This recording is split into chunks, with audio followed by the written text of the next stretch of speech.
Hi there folks, it's Ian here. How you doing? I hope you're well. In this video we are going to create a hero section using Etch and automatic CSS. Now hero sections are used all over the internet. They are a very popular part of any website. I'm just going to show you a couple of examples here.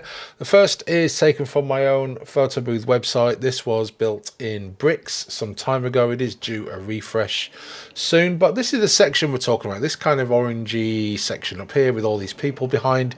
We've got it's full width, we've got some media, they're a bit blurry, we've got a big headline, we've got some text, and we've got a couple of inline buttons.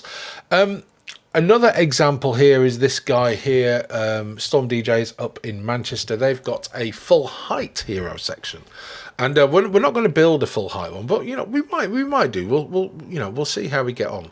But they've got a reasonably poor quality, blocky, highly compressed image here.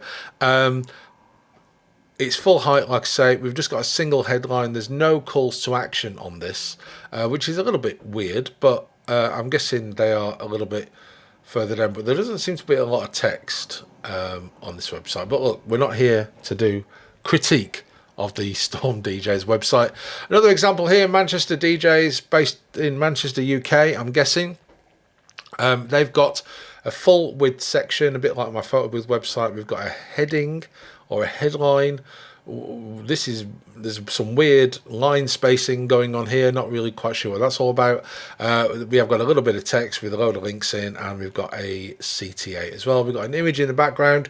The image does look a little bit blurry, but I think that's because the DJ is in focus. So this is what we're going to build. Now this video is it's part of it's a two-part series, okay? We're going to build everything static to start off with, and then in part two we're going to component the shit out of it, okay? Which then means we can then take it to different projects. We can just whack it in, and because it's a component and it's fully authored and appears as a custom block in Gutenberg, it means that customers and clients can go in there and make changes to it and do all sorts of funky stuff. How far we go with the component stuff, no idea. But we'll see how we get on. Now, I did consider doing a part 3 to this video, trying to recreate it in Elementor, but you guys don't want to see that. You really don't want to see that. I installed version 4 locally this morning, and well, you can't really do much with it with custom CSS because you have to upgrade. And Elementor do a great job of telling you that you need to upgrade. There are literally upgrade messages everywhere. But we're not using Elementor, we're not using bricks or anything like that. We're going with Etch, which is my page builder of choice. It's fantastic, from the same team who brought you automatic CSS.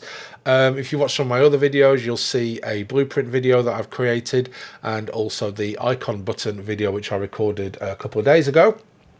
And we will be using the icon button components in this video as well. So let's get cracking. First off, we're definitely going to need a section. We're just going to start off with the structure. And if we look back at the photo booth one, and this is kind of like the example that I'm going to use the most, we're going to need a div, a box to contain all of this text here. So we'll start off with a div for the content wrapper. There we go. And inside there, we're going to need a heading. We're going to need some text. I'm going to need another div for the calls to action, for the buttons, because we're going to need to put those in line. So we're definitely going to need a div for that. So we'll add another div here, and we'll just call this the CTA wrapper.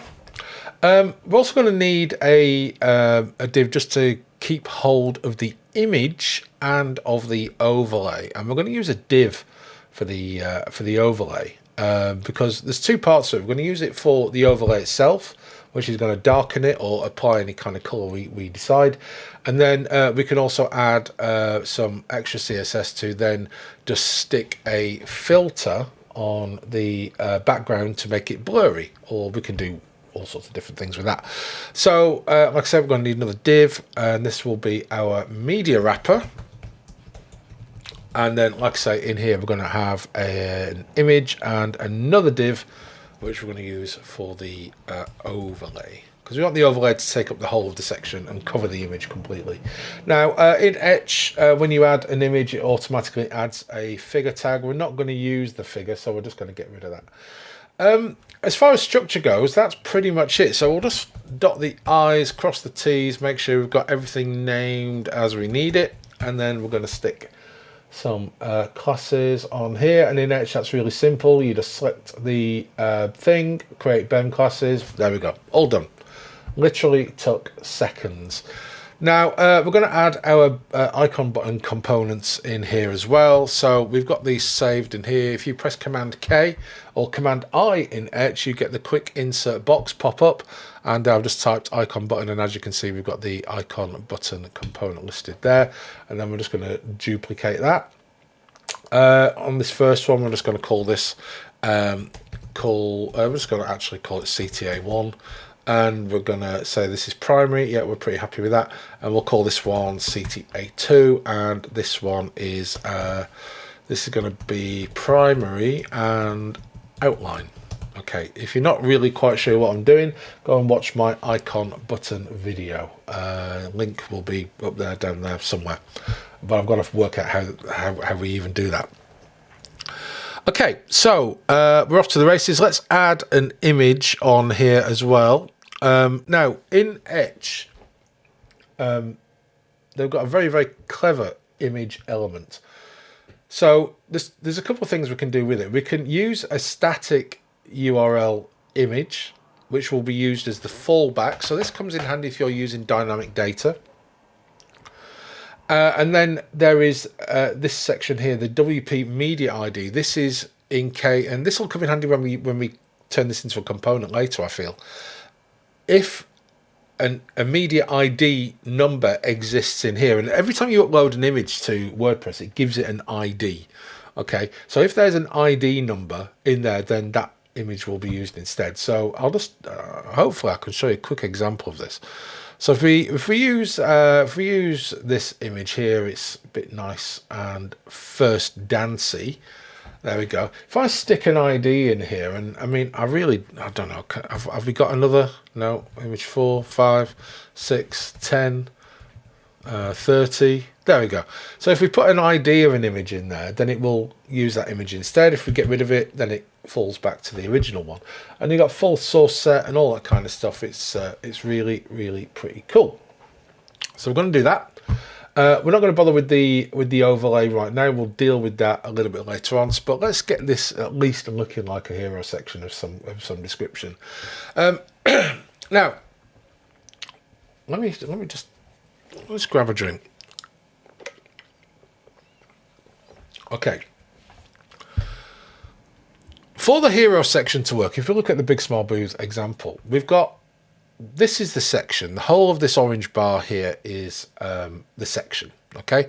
And we want the image to be in the background and use up the whole space of the section. And the way we do that is really simple. We're going to we need to use position, and we're going to use position relative. And I'm also going to stick an isolation on here as well. And the reason I do that is it's more protection for me, because on other sections of a website build, I will probably be positioning things relatively and absolutely.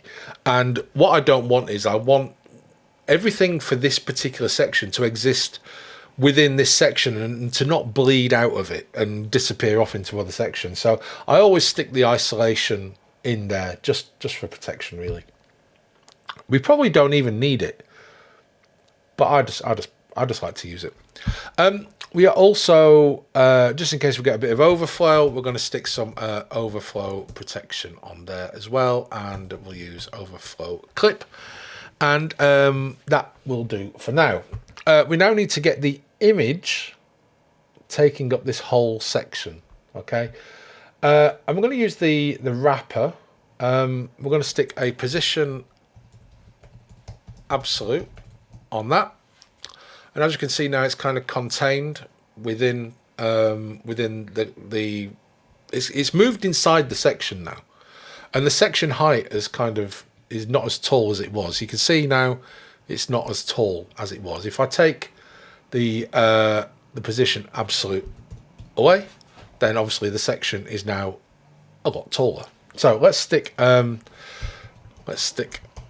position absolute back on there, and we want it to extend itself to the outer edges, or shall I say the inner edges of the section it's in. And you could use top, bottom, left and right, 0 on all of those, but an easier way of doing it, instead of using 4 lines of CSS, and we'll just do it anyway, top 0, bottom 0, left 0, right 0. Okay, we can do it that way, or we can get rid of 4 lines of CSS and just replace it with 1, which is inset 0, and it does exactly the same thing. We want to have the as you can see now, the image is on top of the text, and we don't want the image on top of the text, so let's put the image behind the text, and to do that we use z index -1. There we go. Excellent stuff. Now the image is expanding itself to the extremes of the section, but we want to kind of protect that as well, because it may not, on extreme size screens, it may get really quite wide, and also the image might get a little bit deformed as well. So there's a few things that we need to add on there as protection. We're going to use a block size of 100%. Oh, that's a bit weird. Why did that do that? Okay, inline size. Yeah, I know why. Inline size of 100%, and that'll expand itself back out. But you can see what's happened now. It has deformed. It's really, really bad. But now what we can do is, I mean, I should be using the GUI for this. I should be using this object fit cover. There we go. Sorted. So whatever height we now give this hero section, the image is not going to deform, and I want it to be a little bit taller. So what we can do is we can go here and we can add some block padding. Is this a command? Section space XL? No. Padding. Is it padding block? Probably. Padding.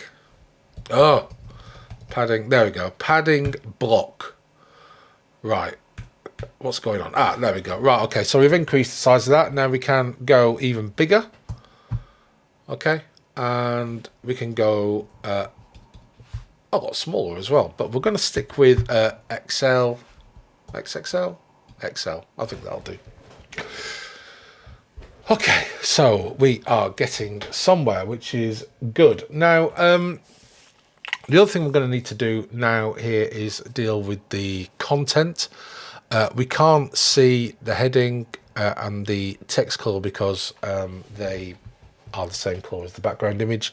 So let's deal with that. But first of all, if you look at the spacing between the elements in the content wrapper, we need to add a little bit of spacing in there. So if we use this little button here, we'll get some content gap, but we need to flex column it before we even do that, because in Etch you just have divs, and divs are very plain and boring. They're just a box. Okay, in other builders like bricks, for example, you get blocks and you get divs, and a block has flex column enabled by default and is full width, whereas a div is just a box. And in Etch we just have boxes, so we have to turn flex on, and then we can use flex stuff like gap and all that, and aligning and all that kind of fun stuff. Quite happy there with the gap we've got. Let's color these headings. Now in Etch, of course, we can right click on the mini GUI and we can have a bit of color action. So we're going to have white for that, and for the text we're just going to go with the muted version. Now, I'm not saying that this is the right way to do it. There's probably an easier way to do it, but this is the way I like to do it. We need to get these buttons in line. We need to get them next to each other. So we're going to click on the wrapper, and we need to put this in a flex row. This will put them side by side, and then we'll click on the gap thing here, and that will add a little bit of gap. If you think the gap is too much, then we can divide that by 2. And in Etch, it's really simple to do that. It will do auto calculation completing, which is absolutely fantastic. It works really well. So let's have a look and see what we've got on the front end. There we go. We got a hero section. That didn't take long, did it? But there's a few things we want to do. We want to make this a little bit nicer. You know, like this example here, we want the text to be in the middle. Okay, so here, when it's flex column, by default, it's stuck to the left-hand side, and that will come in handy when we take this down to sort of to smaller screen sizes. But we want everything in the center. So let's have a look at the commands to make that happen. We'll go to the content wrapper. We've already got flex column and all that kind of stuff. So we are going to justify it vertically. We're going to center it horizontally. And I don't know if we need to do anything else on here for now. That should be pretty good. But what we do want to happen is when we go down the screen sizes, we want it to kind of stick to the left-hand side, and we don't want everything to be in the center. But what we'll do is we'll just add some extra protections here with the text. Again, this might not even be the correct thing to do, but this is what I'm going to do. Right, okay, so as we go down now, you may be happy with the text all being in the center. I would prefer it to be over there on the left hand side. So in order to do that, like I said, when you are when you've applied flex column to a div, everything by default, when it's stacked on top of each other, is stuck to the left hand side. It's left aligned. So what we want is we need to decide at what screen size do we want the text to be centered. Now, something really important to mention here.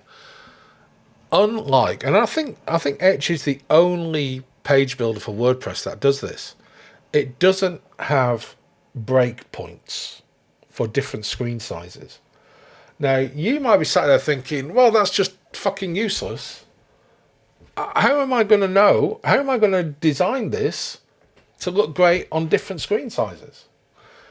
The reality is it's impossible to do that, because I think someone mentioned that there are literally 20-odd thousand different possible screen sizes, or maybe it was 2,000. I can't remember. There are so many. It would be impossible to have breakpoints for every single one of them. So we're going to use something we were born with. Right? And I'm thinking back now to when Steve Jobs stood on the stage when he announced the iPhone back in 2007. He said, we're going to use something we were born with as the stylus for our phones, and that is the finger.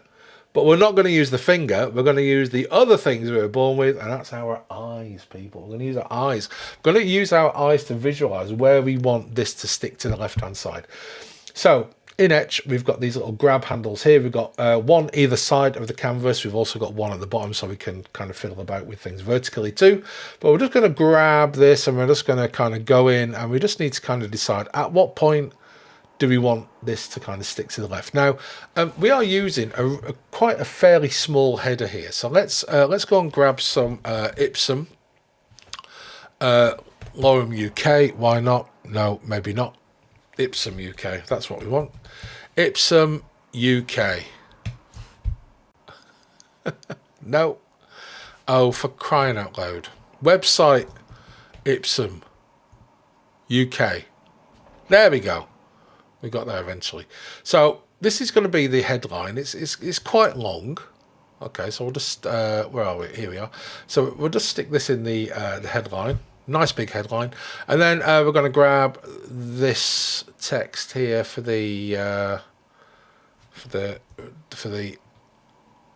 subheading, the text underneath. I mean, this is probably more than you could. This is more than you would probably ever want in there, but we're just going to roll with that. So as now we've got some more realistic kind of content in there. If we kind of make this smaller, there's a certain point at which point it gets really difficult to read, and I don't like reading centered text on a website, and a lot of people do kind of do that. They make everything centered, which is a bit of a pain in the arse. But we're going to say maybe about 800, 900, 800. We want things to just stick to the left. 800 it is. So we have the ability to add container queries and media queries really, really simply and easily in Etch. And we just do that by hitting this button here. And watch what we do when we do that. It writes the media query for us, which is really fucking clever if you ask me. But it's also grabbed the screen size that we're currently set to. Now this is the screen width. This is not the container width.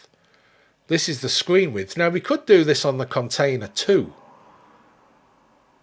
but we're just going to do it on the screen width rather than the container that it's in.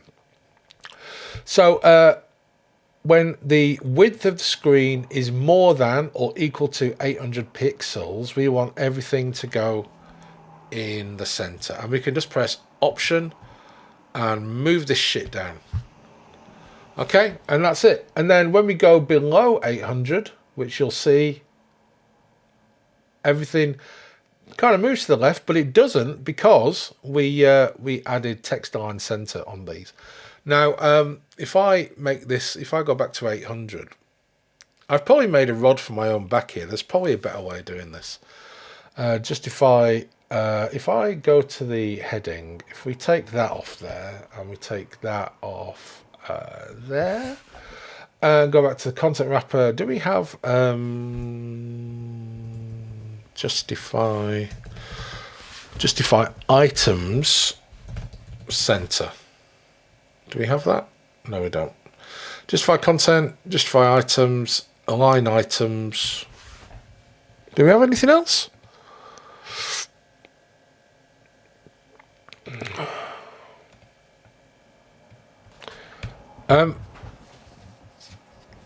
My daughter's messaging me. Can we add the text align to the wrapper?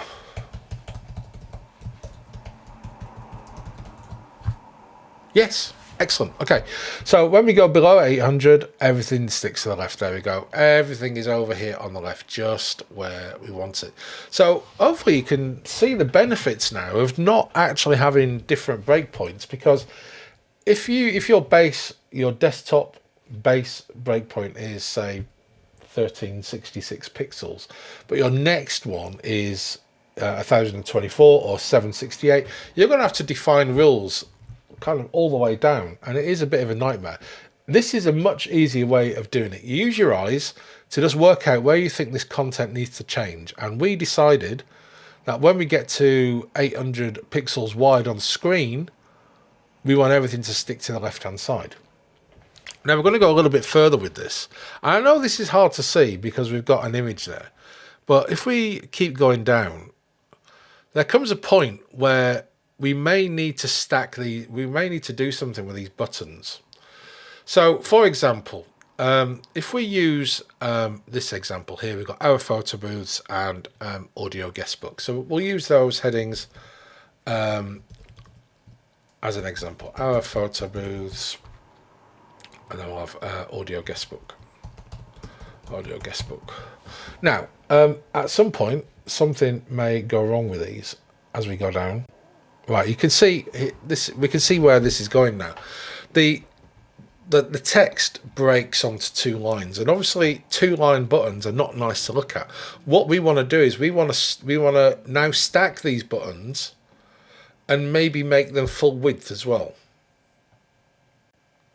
So let's work out at what point we want to do that. Now, we will probably want to use a container query at this point, I think. So if we're definitely going to use if we're definitely going to use this text on these buttons, we'll look at this section here where it says content wrapper. Okay, this is the container size. The screen size is the bit that appears at the top there. You can see that it fades in and out. So we've got a screen width there of 476 pixels, but the content wrapper width is 429 pixels. So what we're going to say is at 450, because it's a nice round number, we want these buttons to stack. So let's go to the wrapper, and we're going to add a container query. And there's two things we need to do here. First of all, to make the container query work, we need to add the has me selector, which is, to be honest, I couldn't really explain it to you, but we need to have it. And then we add the container query itself. Container query is if it's less than or equal to 450 pixels, we want these buttons to stack. See, and now my daughter's ringing me. She will have to wait. I'm recording a video. Now we've already got flex, but we want the flex direction to change now to column. Okay, so let's just do that. Flex direction, column. No, that's not working, is it? Why is that not working? Dum-de-dum-de-dum. Ah, I know why. Yeah. It would have worked if the screen size, if the container size was less than 450. There we go. Right, I'm just going to take a little break, speak to my daughter, because you never know, it might be urgent. Oh my God. That was the longest phone call in history. Anyway, listen, we're back now. Literally on the phone for about an hour and a half. My daughter can talk. Right, so we were looking at the hero section. Where are we up to now? Right, this is it. So we've worked out that we can use a container query to make all the text stick to the left-hand side, and that's good. Now, we've also turned flex direction column on, so we can stack the buttons when the container gets to a certain point. So you can see now why container queries are a lot more useful than media queries, because that container could be any kind of size depending on the screen, and you wouldn't have a fucking clue what it was. Whereas if you're using a container query, 450 pixels is 450 pixels on any screen size. Okay, so in this way, a container query is a much better query to use. And we've said at 450 or below, we want those buttons to stack. What we do want to do is we want to make those buttons full width at this point as well, so they span the full width of the container. And what we're going to do is we're just going to grab this this container query here. Actually, no, we're not. We're going to make it a yeah, but we'll still use a container query, and we'll go to the the buttons. Right, yeah, we can't do that, can we? Because they're components. Or maybe we can. We can just edit the component and do it in there. We'll just do it in there. So we'll stick the has me on this, and then we'll stick a container query on there, and it's less than or equal to 450 pixels. Okay. And then that just means whenever the container gets below 450, then we are just going to make it a minimum width of 100%.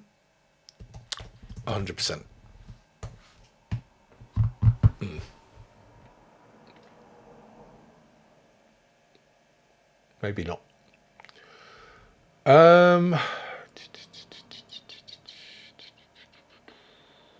Less than or equal to 450 pixels. Make them min width 100%. No, that's not going to work, is it? Okay. All right. Okay. We'll do it another way then. Now I do need to start watching Kevin Geary's PB 101 about selectors, because I'm sure I can. Can I select things in here? I mean, I don't know. Can we do this? Star. I'm not sure we can. Border 5px. Solid red, that's not going to do that. Okay. And nope. That nope.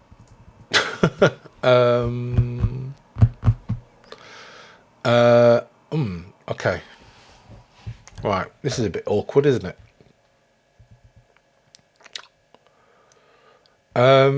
Right, how are we going to get past this?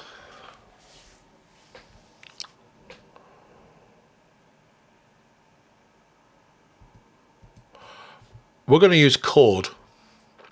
Okay, we're going to use chord. Hey chord, you got to be nice, chord. Hey chord. I am using a container query, and I have a couple of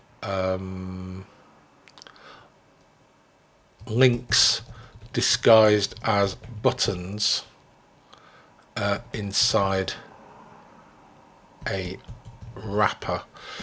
When the container falls below 450 pixels, I want the buttons to have a minimum width of 100%. What CSS can I put on the wrapper to affect the buttons inside it?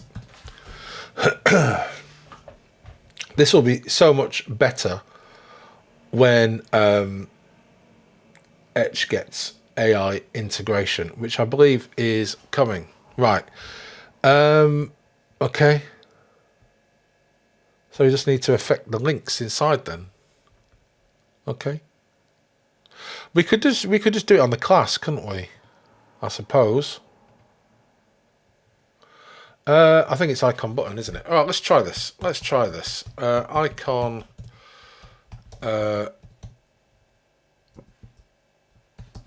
button min width 100%.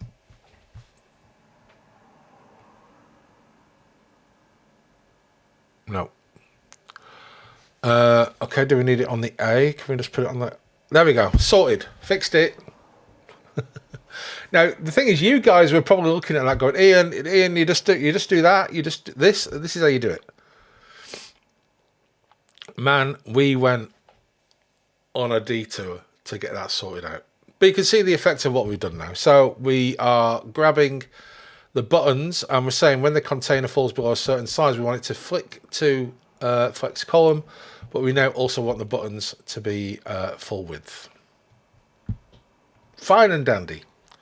What's my daughter saying now? Nothing. Nothing? No. Nothing interesting. Okay, right, next thing we're going to sort out is we want to add an overlay to the image, and we've got an overlay wrapper here, and we want the overlay wrapper. If I just put a background color of base on this, we can't see it because it doesn't have any kind of sizing or anything. So I think what we need to do is we need to put position absolute on this and do an inset of 0. And then if we just do background color, color red, there we go. Right, so we've now got an overlay color of sorts. But what we want to do is we want to add a bit of transparency to it. So ETCH has a really handy tool inside it called recipes, and we can use a recipe to do this. And we're going to use a color mix, which is this one here. And what we can do here is we can see that this here is, hang on a minute, idiot. We need background color in front of that. Background color. There we go. So we got a color mix. We can automatically see now it's got a little bit darker. So if we make this like 75, that you'll see it'll go even darker. If we go 25, then it'll go lighter. So what we're going to do is we're just going to leave this at 50%. Maybe do 60, 70, 60. There we go. That'll do. So that deals with that. Now we want to add a blur filter to this, and if we look at CSS blur and go to the web docs, see the way you do it is just filter blur 5px. So let's just give that a go. Filter blur 5px, we'll give it a value. There we go. You can see it's not doing anything. Okay, we're not seeing any kind of blurring whatsoever, which is a bit of a pain. But I think this is because, is it anything to do with the Z index? Z index -1. No. I think this is because we want to affect the blur of the image, not the overlay. So what we need to do is, if you think about this in like a layer, we've got the image and then we've got the overlay on top of it. But when we are applying the blur, we're applying the blur to the overlay, and that's not doing anything to the image. So we need to affect the image. And the way we can do that is through using backdrop filter. So backdrop filter works in a very similar way to just using filter. And if we do backdrop filter, and then we can do blur 5px. There we go, you see? So back filter will just blur the thing it's attached to, which we're currently working on, which is the overlay, right? And that will attach, so you've got the overlay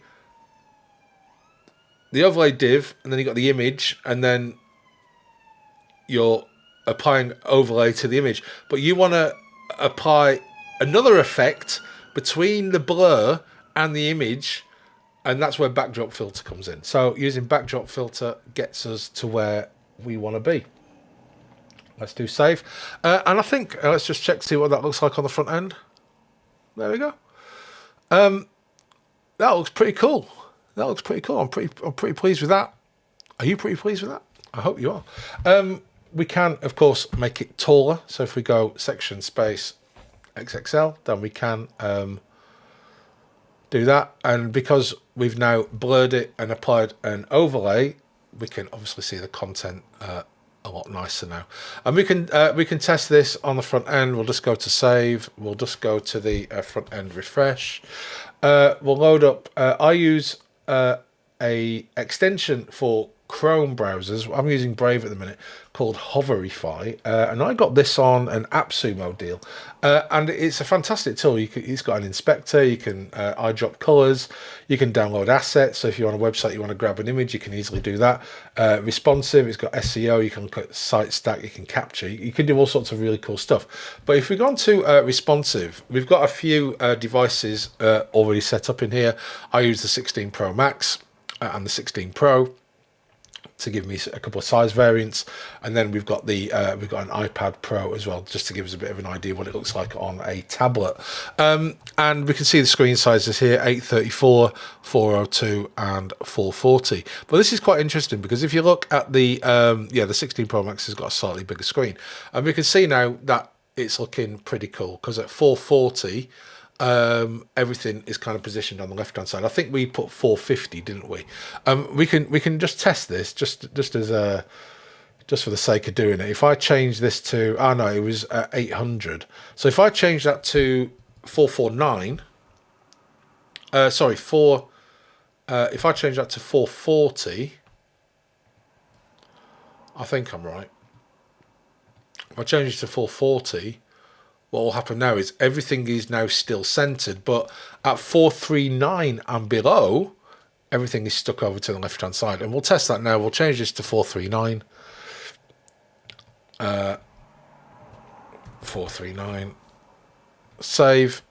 And when we go back over here and refresh again. Oh, hang on. Silly boy. Responsive. It's still centered at 440. We said 439, didn't we? Did I save it? Probably not. Yeah, I did. Width is greater than... Oh, right, yeah, of course, yeah. Yeah. Well, that makes sense, doesn't it? We'll change this back to 800. And then... sorry, I should have gone the other way, shouldn't I? 441. There we go. Right, so if I now refresh this, this should now all change over to stick to the left. There we go. Exactly as we wanted it to. We're going to change that back to 800. So there we go. We've created a hero section. So let's have a look at what we've learned in this section. We've used ETCH to add a section, add a content wrapper, add the media. We've created BEM classes. We've used the icon button component I created yesterday. We have styled it. We've made the text centered on bigger screens. On small screens, the text is now left aligned. We've also extended the width of the buttons. We've used container queries. We've done all sorts of funky stuff to make this a effective hero section. And we've done it all using an Era 4 tool called ETCH. And look, we'll keep going on about it. The beauty of ETCH is the ability to... It doesn't try to hide the CSS at all. The CSS is there. It's right in front of my face. Same with the HTML. If I want to affect the HTML is there right in front of my face, and I've got access to everything all the time. And we're pretty much done at this point. You know, there's nothing more. There's nothing more we need to do to this hero section.